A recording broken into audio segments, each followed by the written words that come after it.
والله حياتهم صفرة بأخواه، يعني براستي حياتهم صفرة بأخواه حياتهم صفرة. هيك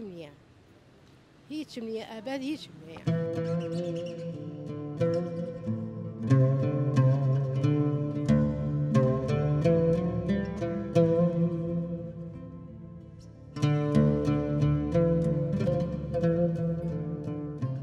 لا والله نية يعني غير كس يعني يشبك هاد يعني لا والله نية والله كريتشي مدو صديق بنزالة شوار باغدان الشم لقد شيء جيت لمعلو سيكتشم هيا ومير دقم نخوش ناتوان الشبك هذول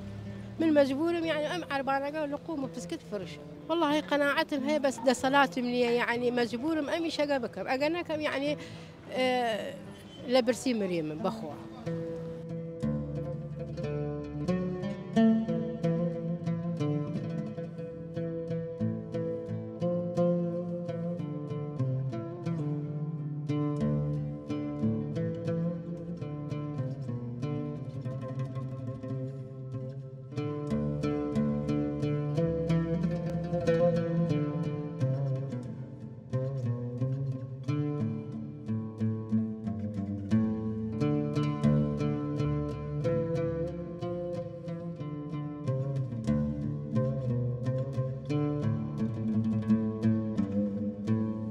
پاشەوەی لە چەند ڕۆژی پێشوودا لەلایەن هاوکارمان ئەحمەد محەممەد لە شاری سلێمانی چاوی بە ژنێکی خانەقینی کەوت کە ئەو ژنە پاڵ بە عەرەبانەوە دەنێت تاڵی ڕۆژگارەکانی بە فرۆشتی شیرینی چارەسەر دەکات. دیارە ئەو حاڵەتە ناو شاری خانەقین دەنگی داوەتەوە خەڵکەکە کەمێک پێیان سەخت و گران بووە کە ببینە ژنێکی خانەقینی پاڵ بە عەرەبانەوە بنێت. ئەو شتە لێرەدا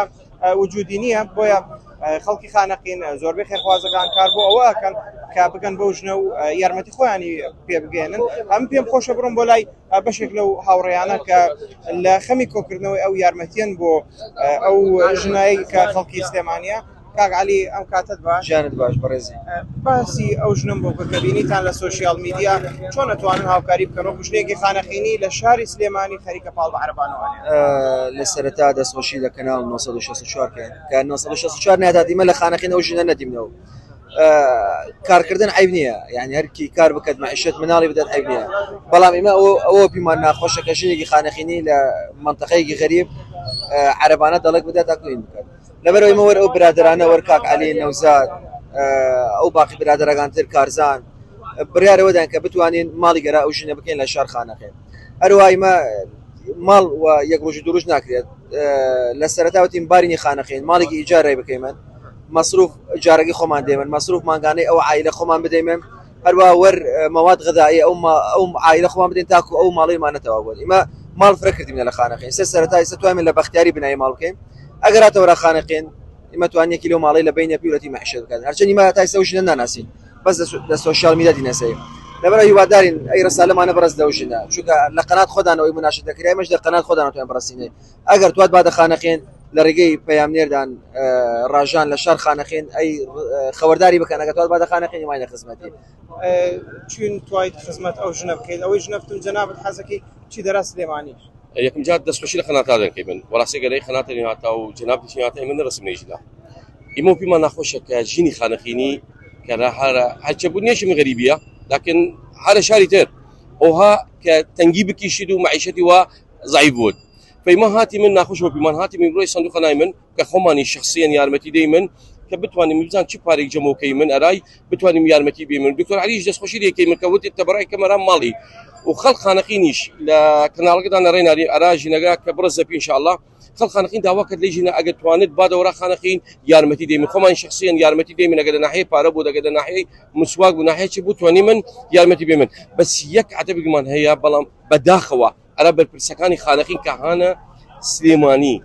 كاك علي تو راس سليماني يارمتي رصيده فينا والله ان شاء الله وحضور جنابه وحضور برادرغان اي يارمتي رسمنا مالي وهالشيء محتاج بود ماغانا بود هر وقت بود اي مره رسمي ان شاء الله الحمد لله ان شاء الله بردوام ان شاء الله تو يارمتي كان لك ان شاء الله تاو يارمتي كودل ما نجمي وكيمن رسمي في حمله قوس ان شاء الله وكو بينيتان اما او هلماتيك کۆمەڵێک لە خێرخوازان کۆمەڵێک لە گەنجان شاری خانەقین دەستیان پێ کردو بۆ کۆمەکردنی ئەو ژنەی کە لە شاری سلێمانی پاڵ بە عەرەبانەوە ئەنێت ئینشاءڵڵا لە چەند ڕۆژی داهاتوودا هەر لەناو ئەمانگی ڕەمەزانە خێر و کۆمەک و بڕێک لە پارە بەو ژنە دەگەیەنرێت.